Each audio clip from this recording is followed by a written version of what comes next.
Welcome back to the podcast, everyone. Today I'm with a very special guest, my first guest from London also, so that's pretty exciting. The one and only Olivia Swann. Ooh, what's up, guys? How are we doing?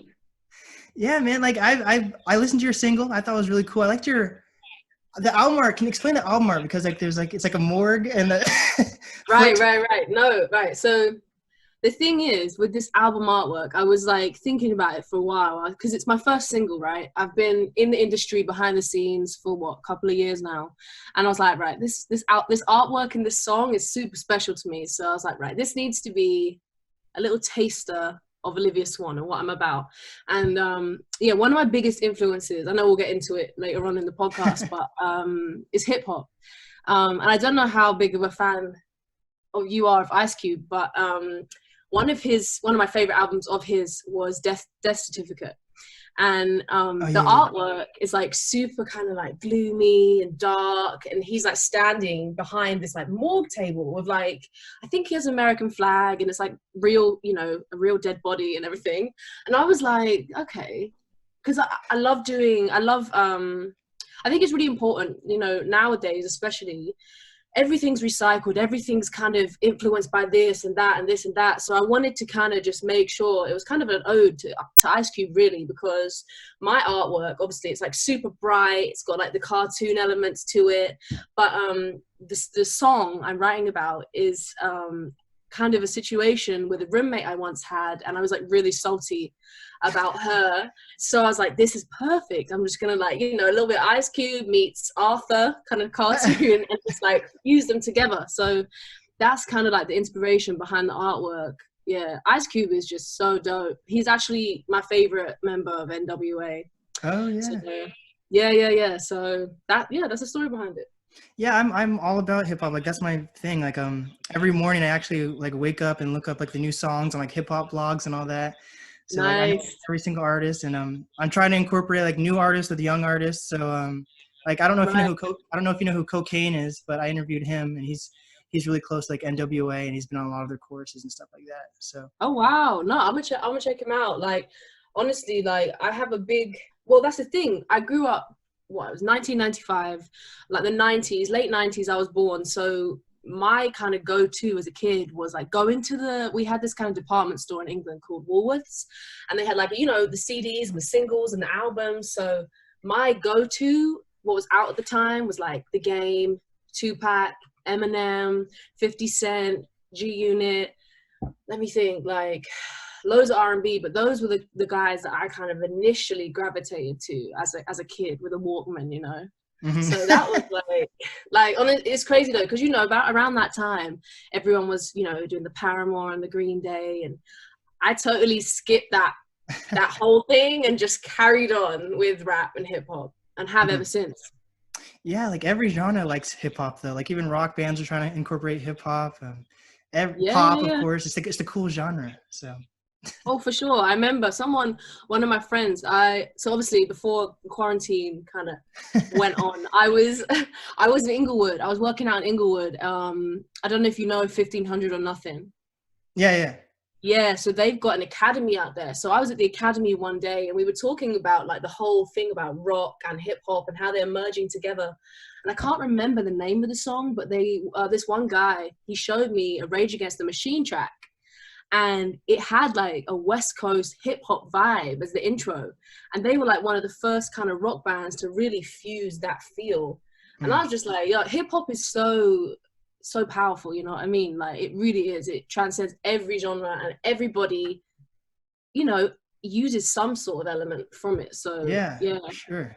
And I like my song too. I mean, Salty definitely has that kind of West Coast hip hop thing, and I mean, I love it. I love listening to it. And I feel like artists, they kind of, if you're interested and influenced by something, you're bound to have that kind of sound in your, in your song. So It's weird how like you said how we kind of like reinvent the wheel over and over with hip hop in a sense, like with the newer artists.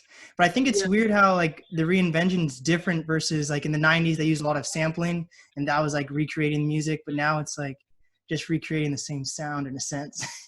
It's kind of Yeah, no, I mean, like in the 90s and like the early noughties, like samples were the thing.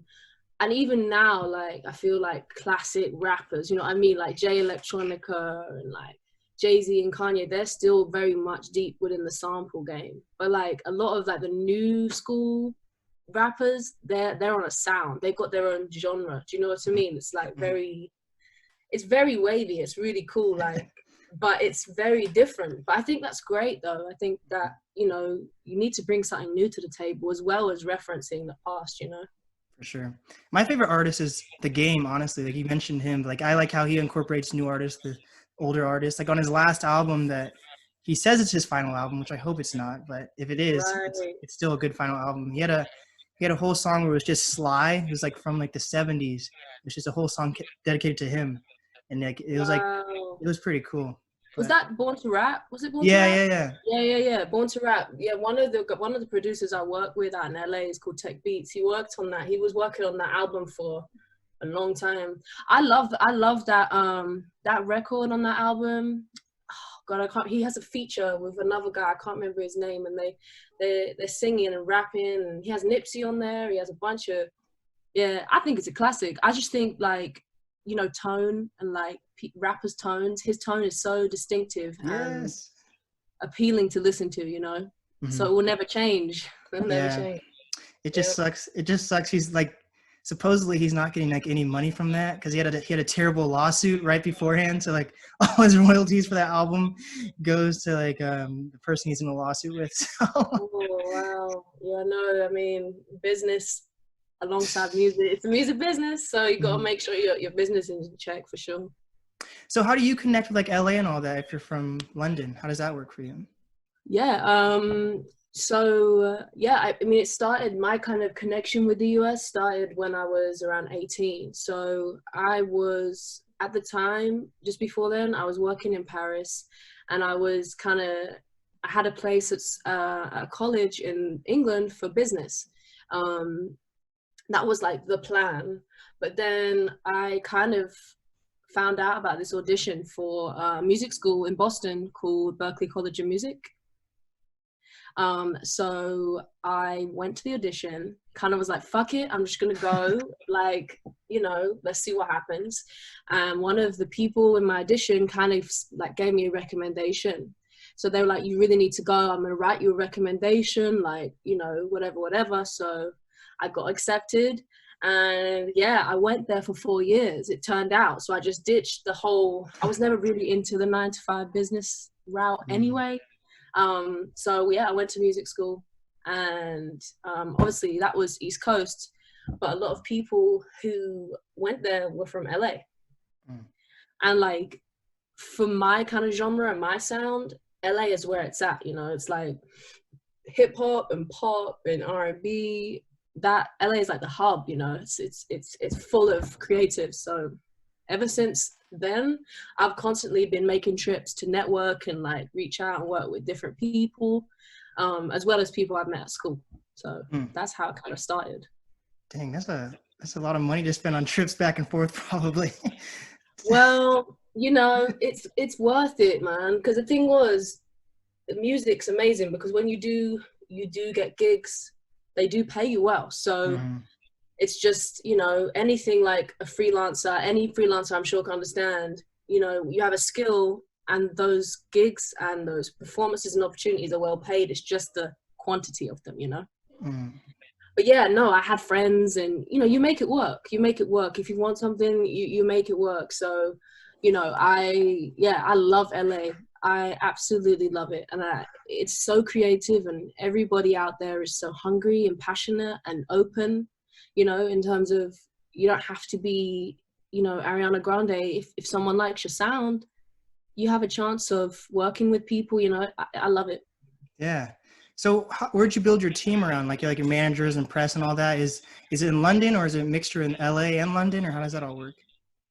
So, yeah, well, I'm a bit of an interesting case, because I've got a very split fan base. So I've got like a US following as well as a UK following, obviously, because I've been there for 4 years and going back and forth. A lot of the music I write is written in LA. So I'm actually split. So I've got a UK team, US team. Ooh. Yeah, but I'm, I was, before the quarantine, like I was saying, I was out in LA working and recording, but now I'm back in London. So What do you do just to, what do you do to stand out then? Like, because if you're coming from London and there's already tons of artists trying to make their name in LA, how do you stand out from like not actually being from LA? Well, I think that's one of the things that makes you stand out. If you are from somewhere different, it's always a talking point, whenever. It's crazy. I've been in so many situations without realizing my accent alone. I'll meet people in the studio, I'll meet people out at like an event or whatever, and I'll speak and they'll be like, oh, are you from London? And then like that, you just end up meeting. So people that are from London, I end up meeting out in LA. It's the weirdest thing. So Do you pick up an accent at all from LA? Because I know friends that have moved to London and they come back for a trip and now they're speaking all like British and everything. I'm like, honestly, oh my gosh. When I went to college and after 4 years, my accent was very strange. It was like a mixture of British / lost. Oh my God. It was such a weird mix. But I've promised myself after that experience, I was like, look, your British accent has to be kept. So I was like, just try your best to like keep it. But I know a lot of people that are in LA and have been working out there for years that are English and their accent's like sliding away. I'm like, maybe it's inevitable. Who knows?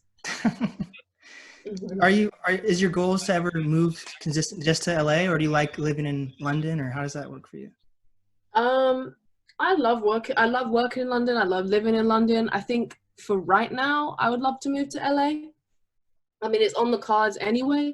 It's just obviously this whole COVID-19 thing threw a spanner in the works. But yeah, no, creatively, I definitely work more predominantly out in Los Angeles and the Bay. Like the feature on my record, Jane Hancock, she's from Oakland. So I've been up there a bunch over the past couple of months. So.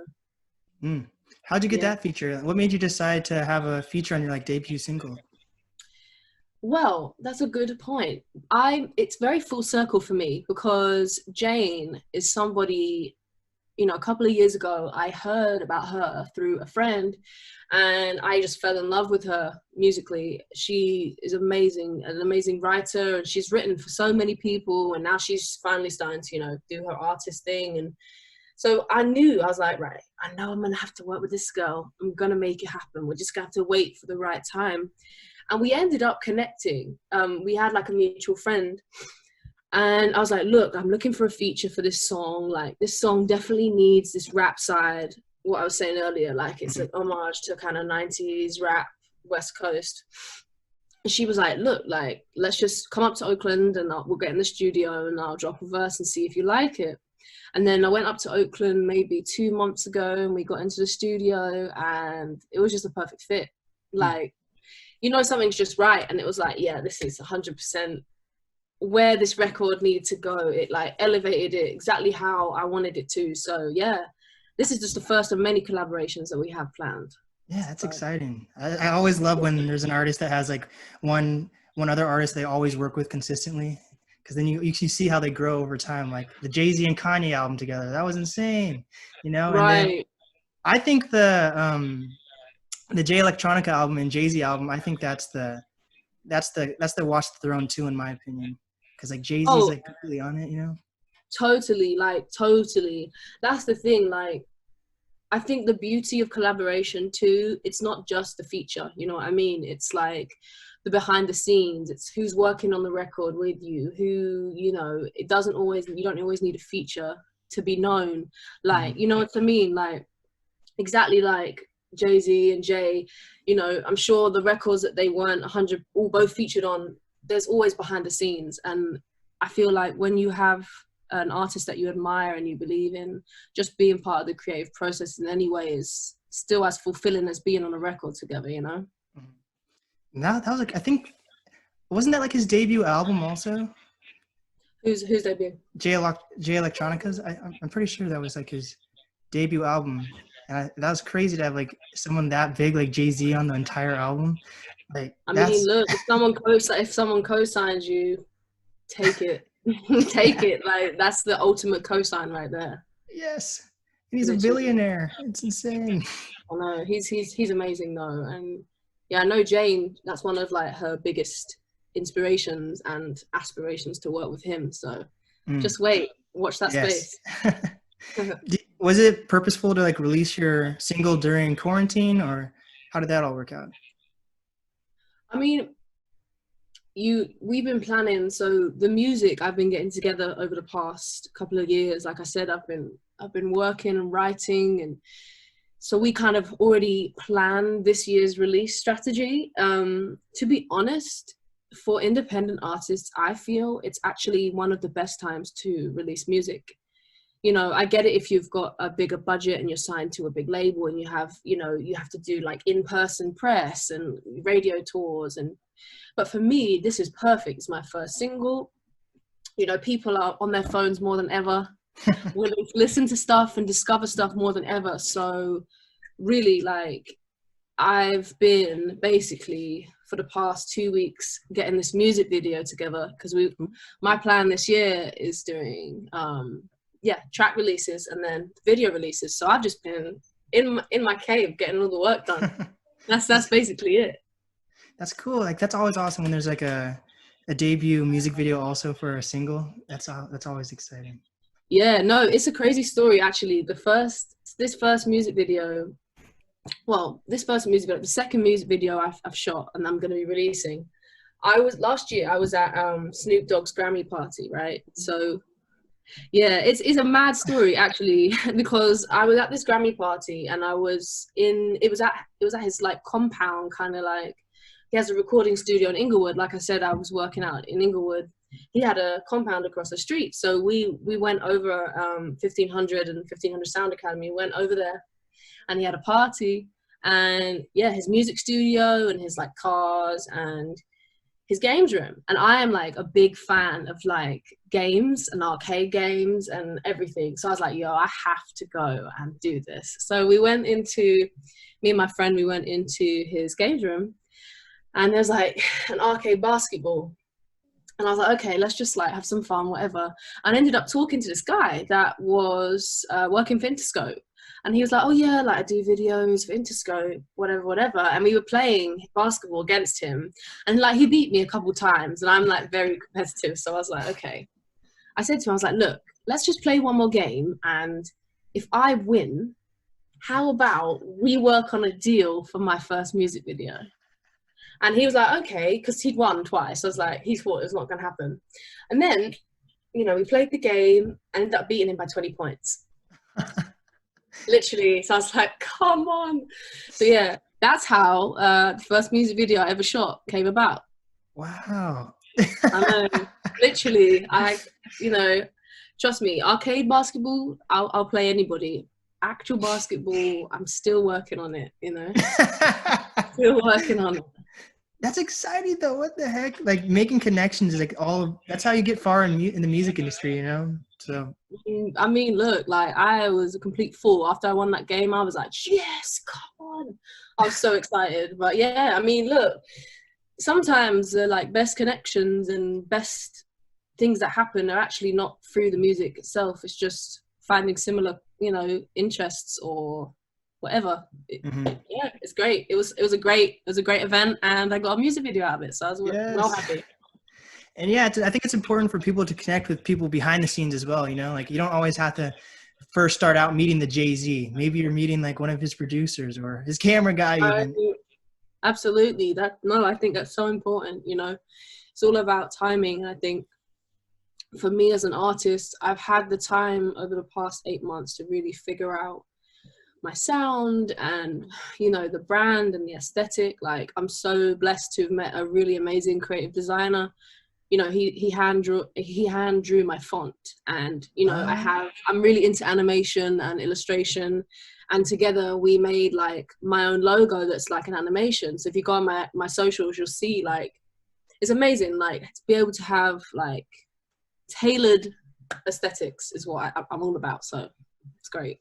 Yeah, what's the story behind that little raindrop? Or is it a teardrop or Right, yeah. So for a while now, like I've always been like really into illustration and animation and stuff. And I was like, look, this logo has to do with something like that. I was obsessed with Arthur as a kid, all those types of things. I was like so obsessed with. So the teardrop kind of really represents me in a sense, because I feel like my music is a blend of so many different moods.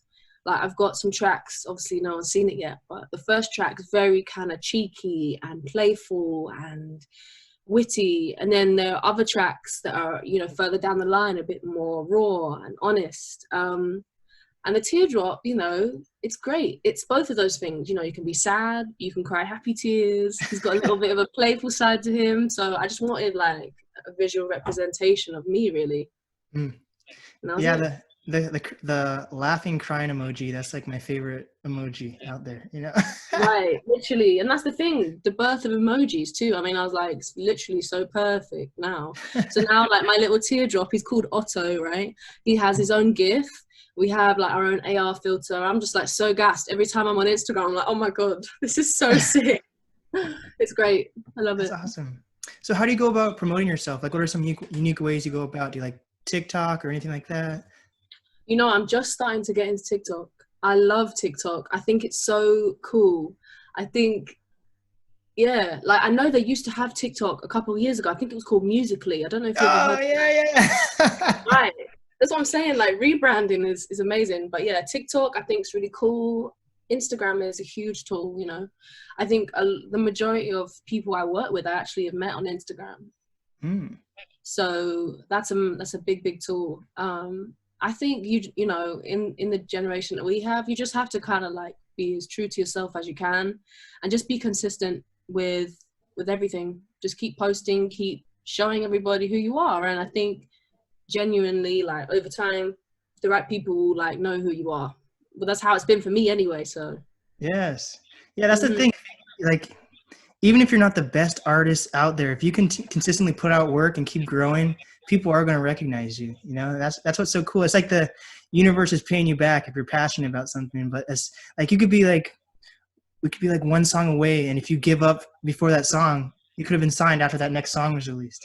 Things like that. Literally, no, it's true. I mean, social media is a real blessing for like independent artists. I feel it's so great.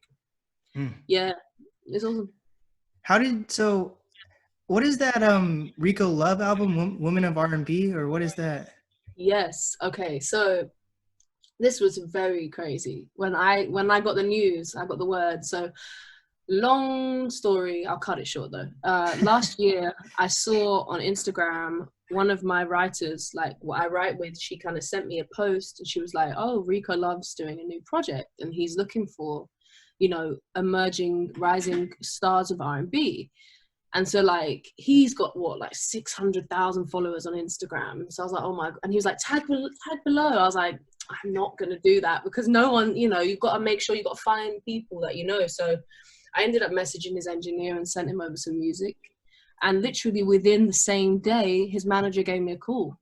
So his manager called me and was like, look, we're really interested. Like I was in LA at the time. So he was like, come over to my house and we'll have a chat. And yeah, so I went to his house, we had a chat and he was like, we really want you to be a part of the project. Yeah, so literally that crazy and that simple. And then, yeah, flash forward a couple months, they flew me out from London to Miami. I'd never been to Miami, so I was like, wow, this is amazing. Like, it's a really cool city. So we went there and I worked with him in the studio for a couple of days. So we did the song. His project's basically the emerging artists, and then he's mixed it with some really dope artists called, Seven Streeter, K Michelle, and Ling Hustle, and they're all really, dope and established. So I love the concept of that in itself. I think that's really awesome. And yeah, so I did that song, and then we wrote another song after that, the day after. So it was a dope experience, and yeah, that's gonna be out in a couple of weeks. So wow, you're having some great experiences. What the hell? yeah, no, it was great. I mean, Rico's really dope. Like we clicked as soon as we met. Like we're just on the same page, and like in terms of sound, in terms of he's amazing. And yeah, I'm super happy. Super Yes. happy with the song. I heard it last week, and yeah, it's out in 2 weeks. So just pay attention for it because it's an amazing project. Yeah, dude, he's an amazing artist and an even better producer. And that man's Yeah, well like connected. Sweet Dreams by Beyonce, like There Goes My Baby, Usher, like literally, like the list is endless. And we're going to be going on tour as well, I believe. So after this project drops, COVID-19 depending, like we're about to be doing a tour. So yeah, it's exciting times, really exciting times. Dang. So what have you been doing during the quarantine? Are you just promoting or working on music or?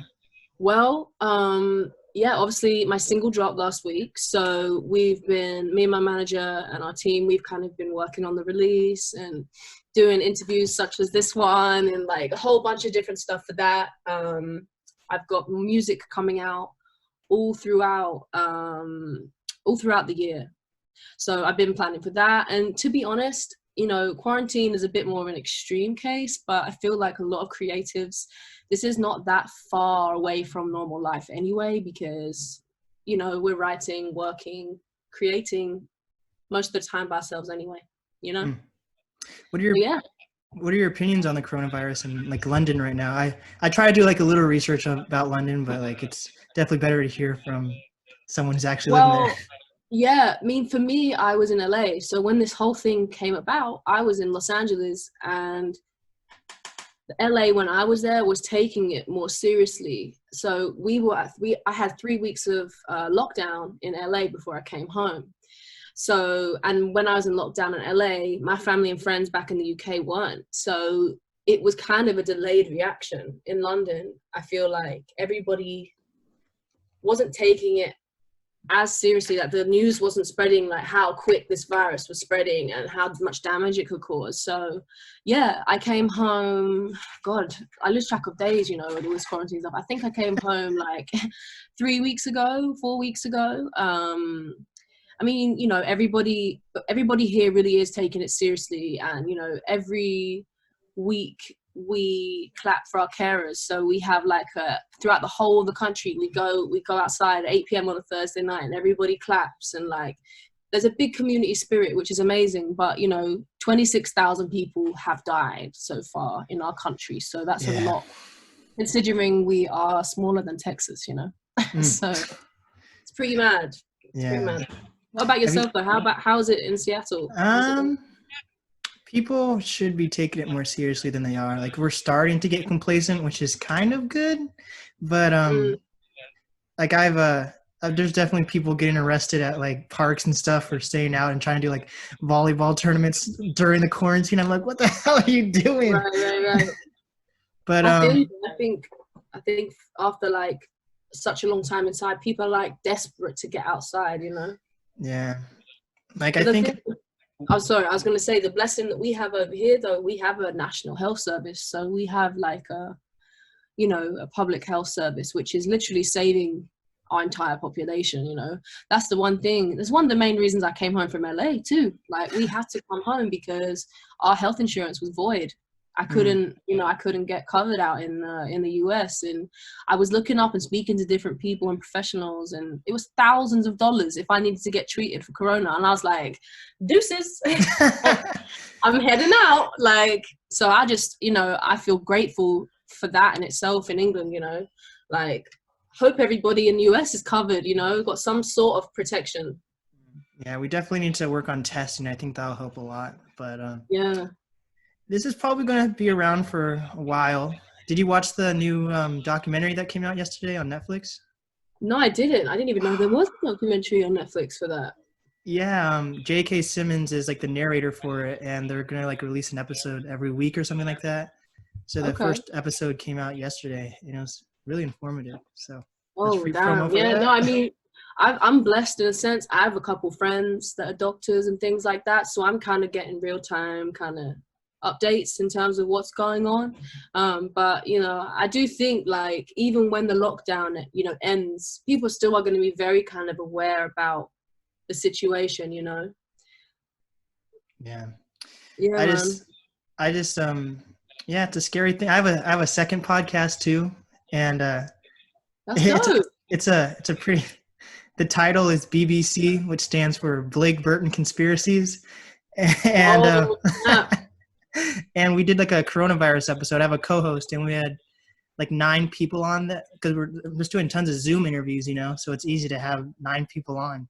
And That's what I'm saying. The quarantine is amazing in terms of reaching out to people because everybody's in their house. It's not like they're in the fucking islands in the Caribbean chilling. No, they're right by their computer. So that's great though. I mean, look, there's so much that could be said about this and how all I care about is that this gets cleared up quick. I hope everything kind of gets control. And to be totally honest, my number one watch list right now, I have not started watching The Last Dance, the MJ Last Dance, and I need to watch that. And I know I've got such a long list of stuff to watch, but that's my number one I've not watched yet. Yeah, man, this is a perfect time for all those streaming services. They're getting so many people are watching Hulu, Netflix, Amazon. I'm like, yo, these people are blessed right now.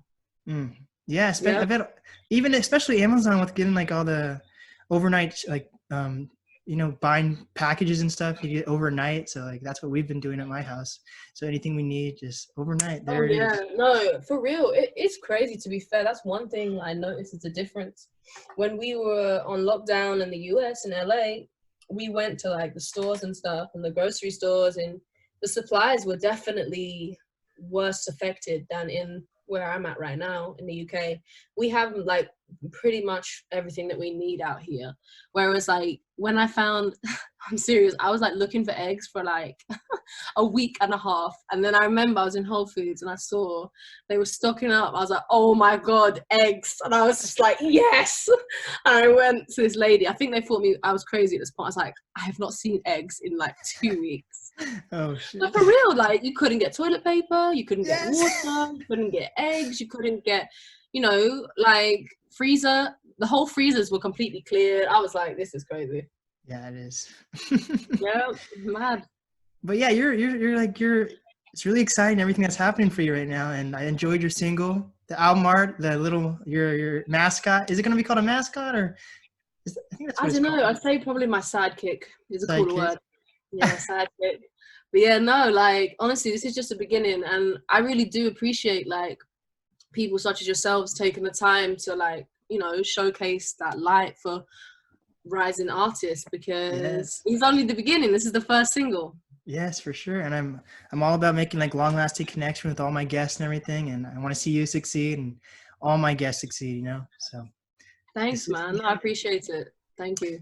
So is there some advice that you have for up-and-coming artists, influencers, creators? Yes, I would say my number one piece of advice is take the time to figure out who you are in terms of who you want to be, because branding is everything. My mentor, Rance Dobson from 1500 or Nothing, literally the best book he gave me in terms of advice is called The 22 Immutable Laws of Branding. And you read that book, and basically, if you think about the most successful artists, whoever, they're all the brand. They're not a singer. And like, I think it's important. I've taken that time to figure out who I am and how I want to be shown to the world. And, you can do that 5, 6, 7 times over. And none of those things have to be in public, but just make sure when you are stepping into that platform, you're like, yeah, this is me. I'm authentic. I feel comfortable with who I am, and just stay consistent and see where it takes you. Yeah. Maybe you can meet Rico Love or go to Snoop Dogg's Grammy party. Who knows? Right? Literally. Yeah, no, mad. Mm-hmm. So what's the easiest way to reach you? I would say at this moment in time, Instagram, Olivia Swann Music, that is where, but also we are in the process of setting up a mailing list. So if you go on my website, oliviaswann.com, sign up to that mailing list, because I think mailing lists and emails are the fucking coolest things. And I'm going to be dropping so much kind of extra stuff that's not being shared on my socials in that mailing list. So I'd say those 2 things, mailing list and Instagram. And it's Swann with 2 N's, which is interesting. I haven't seen that before. Most definitely. 2 N's. Well, I end the podcast by saying this is the NAST Podcast, and then you say your name. So this is the NAST Podcast with Olivia Swann. There we go. Well, thank you so much, and stay safe during this quarantine. Yeah, man. Thank you so much. You too.